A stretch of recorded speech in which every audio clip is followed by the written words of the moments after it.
महाराष्ट्रात पश्चिम भागात जबरदस्त पाऊस झालेला आहे. माळशिरस तालुक्यातून मला फोन आला होता. आता एकंदरीत आपण त्या भागातला हवामान अंदाज बघू काय.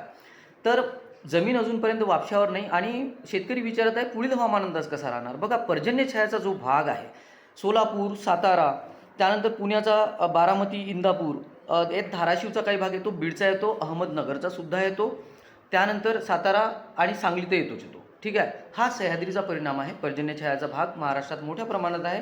मागच्या वर्षी प्री मान्सूनमध्ये जास्त पाऊस येणार पर्जन्यछायाच्या भागात हे मी सांगितलं होतं.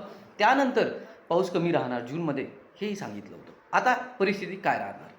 तर ऊसाची लागवड करायची आहे, काही कडधान्याची लागवड त्या भागात होत असते. तर त्या शेतकऱ्यांनी मला सांगितलं की 2 दिवसात अशी परिस्थिती आहे की जमीन वापशावर येणार. कुठे? माळशिरसच्या भागात. ठीक आहे. आता आपण तो टोटल भाग पाहू पूर्ण. तर परिस्थिती कशी होणार आहे की आता पाऊस नाही आहे. ठीक आहे. थोडाफार कुठेतरी काही फार पाऊस येईल, परंतु कंप्लीट आता 18 तारखेपर्यंत आपल्या भागात ह्या म्हणजे जसं की सोलापूर, सातारा, सांगली, कोल्हापूरचा पूर्व भाग, त्यानंतर पुण्याचा बराचसा भाग म्हणजे जो पर्जन्यछायाचा भाग इंदापूर, बारामती, मोरेगावपर्यंत आता 18 तारखेपर्यंत पाऊस राहणार नाही. परंतु त्याच्या पुढं काय, तर त्याच्या पुढं पर्जन्यछायाच्या भागात पावसात आपल्याला कमतरताच पाहायला मिळेल जूनमध्ये सुद्धा आणि जुलैमध्ये सुद्धा. ठीक आहे.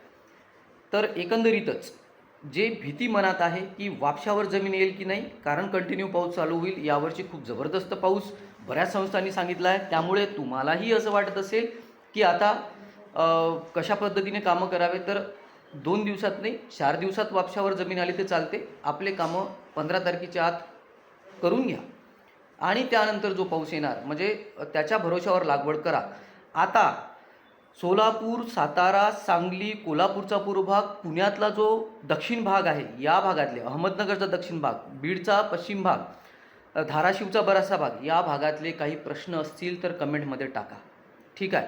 पिकं कोणते आहे, लागवड कधी करायची आहे, परिस्थिती नेमकी काय आहे, म्हणजे आपल्याला पुढील नियोजन करायसाठी मी योग्य ते मार्गदर्शन वेळोवेळी करत राहील. ठीक आहे. तर एकंदरीतच पर्जन्यछायाचा भाग जो असतो तिथे मान्सूनच्या काळात आपल्याला पावसात कमतरता पाहायला मिळते. ठीक आहे.